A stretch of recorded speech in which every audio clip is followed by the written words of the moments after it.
ჯო ვილსონმა მმართველი გუნდის წინააღმდეგ ახალი წინადადება მოამზადა. რესპუბლიკელმა კონგრესმენმა ამერიკის შეერთებული შტატების სახელმწიფო დეპარტამენტის ავტორიზაციის აქტში ქართული კოშმარის არაღიარების შესწორების წინადადება წარადგინა. ამის შესახებ ინფორმაციას თავად ჯო ვილსონის სოციალურ ქსელში ავრცელებს. დოკუმენტში ნათქვამია, რომ შესწორება ამერიკის შეერთებული შტატების მთავრობასა და მის ნებისმიერ ორგანოს ქართული ოცნების მთავრობის აღიარებას უკრძალავს. აღნიშნული წინადადება წარმომადგენელთა პალატამ უნდა განიხილოს. არც ერთ ფედერალურ თანამდებობის პირს ან თანამშრომელს არ შეუძლია რაიმე ქმედების განხორციელება და არც ერთი ფედერალური სახსრების გამოყოფა იმ მიზნით, რომ აღიაროს ან რაიმე ფორმით სხვაგვარად იგულისხმოს ამერიკის შეერთებული შტატების მიერ საქართველოში ქართული ოცნების მეთაურობით მოქმედი მთავრობის აღიარება. ნათქვამია შესწორებაში. შეგახსენებთ, რომ ამერიკელი კონგრესმენი ჯო ვილსონი მეგობარი აქტის კანონპროექტის ავტორია, თუმცა როგორც დემოკრატმა კონგრესმენმა სტივ კოენმა 11 სექტემბერს ჰელსინკის კომისიაში განაცხადა,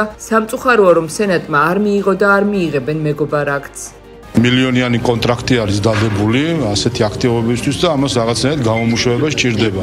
ასე რომ ესეც ემსახურება საინფორმაციო ხმაურის შექმნას, როგორც საინფორმაციო ხმაურის ჰქონდათ, ხო ვცდილობ გავიხსენოთ, თორს ერთი 2 წელი მაინც არის, თუ წელზე მეტია, რაც მეგობარი აქტი ეგრეთ წოდებული, ტრული აქტი, ასე ვთქვათ, ტრიალებს სხვადასხვა კაბინეტში და ბოლოს ვინაიდან საბოლოოდ გაირკვა, რომ ასე ვთქვათ, მზის შუქს ვერ იხილავს ეს აქტი, ახლა რაღაც ახალი იდეა მოვიდა, როგორც ჩანს, იმისთვის, რომ გამომუშავებული იქნას ის დაფინანსება მილიონიანი კონტრაქტი. ასე რომ ერთადერთი მიზანი აქვს საინფორმაციო ხმაური და თან ერთი და იგივე მსახიობები მონაწილეობენ. ხედავთ კონგრესმენ ვილსონს, ხედავთ იმ ერთ-ერთ ჟურნალისტს, რომელიც აზერბაიჯანული გვარით კიევის მედიის თანამშრომელი, რომელიც ვაშინგტონში ცხოვრობს.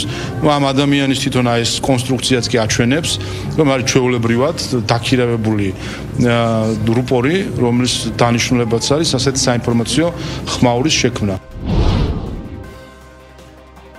ჩეხური არასამთავრობო ორგანიზაცია არნიკას კვლევამ რუსთავში და მის მიმდებარე ტერიტორიაზე სახიფათო ნივთიერების მომატებული კონცენტრაცია გამოავლინა. კვლევის შესახებ რადიო თავისუფლება წერს. გამოცემის ცნობით 14 სექტემბერს გამოქვეყნებული ანგარიში, რომელიც ბოლო 2 წლის განმავლობაში ჩატარებულ სამეცნიერო კვლევებს ეფუძნება, ამბობს, რომ დაბინძურების ძირითადი წყარო მსხვილი მეტალურგიული ქარხნები და ცემენტის საწარმოებია.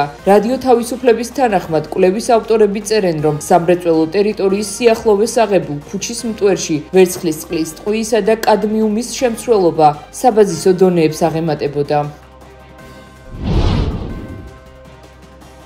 ევროკომისიის პრეზიდენტმა ურსულა ფონ დერ ლაიენმა რუსეთის წინააღმდეგ სანქციათა მე-19 პაკეტი წარადგინა, რომელიც რუსულ თხევად გაზზე ეტაპობრივად უარის თქმას 2027 წლამდე ითვალისწინებს. გარდა ამისა, ახალი პაკეტის მიხედვით ევროკავშირი 118 გემის წინააღმდეგ სანქციების შემოღებას აპირებს. ფონ დერ ლაიენის თქმით, აღნიშნული გემები რუსული ნავთობის ტრანსპორტირებაში არიან ეჭვმიტანილნი. როგორც ფონ დერ ლაიენმა აღნიშნა, პირველად ევროპული სანქციები რუსული კრიპტოვალუტის პლატფორმებსაც შეეხება. ევროკომისია წევრ სახელმწიფოებს რუსულ ნავთობზე 1 ბარელის ფასის ზედაზღვრის დაწევას $40.6 სთავაზობს. აღსანიშნავია, რომ სანქციების პაკეტი ევროკავშირის საბჭომ უნდა დაამტკიცოს და მის მიღებას ევროკავშირის 27-ვე წევრი სახელმწიფოს ერთსულოვანი მხარდაჭერა სჭირდება.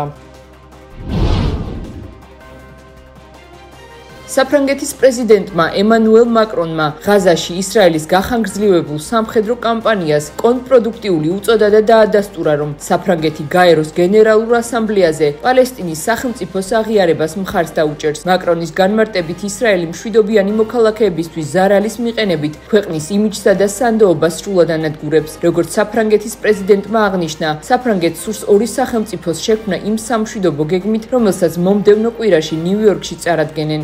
მაკრონმა ისრაელის მიერ დასავლეთ სანაპიროზე დასახლებების მნიშვნელობა გააკრიტიკა და აღნიშნა, რომ ასეთი პოლიტიკა ორი სახელმწიფოს შექმნის შესაძლებლობას საფრთხეს უქმნის. საფრანგეთში საპროტესტო გამოსვლები გრძელდება. 100,000-ობით დემონსტრანტი ემანუელ მაკრონს მოუწოდებს თანამდებობა დატოვოს და ახალი არჩევნები დანიშნოს. დემონსტრაციების დასაშლელად პოლიციამ ცრემლსადენი გაზი, წყლის ჭავლი, წიწაკის სპრეი და ხელკეტები გამოიყენა. საფრანგეთის შინაგან საქმეთა სამინისტროს ცნობით, ამ დროისთვის 140-ზე მეტი ადამიანია დაკავებული. საპროტესტო აქციების დროს წესრიგის დასაცავად ქვეყნის მასშტაბით 80,000 პოლიციელი და ჟანდარმი იყო მობილიზებული.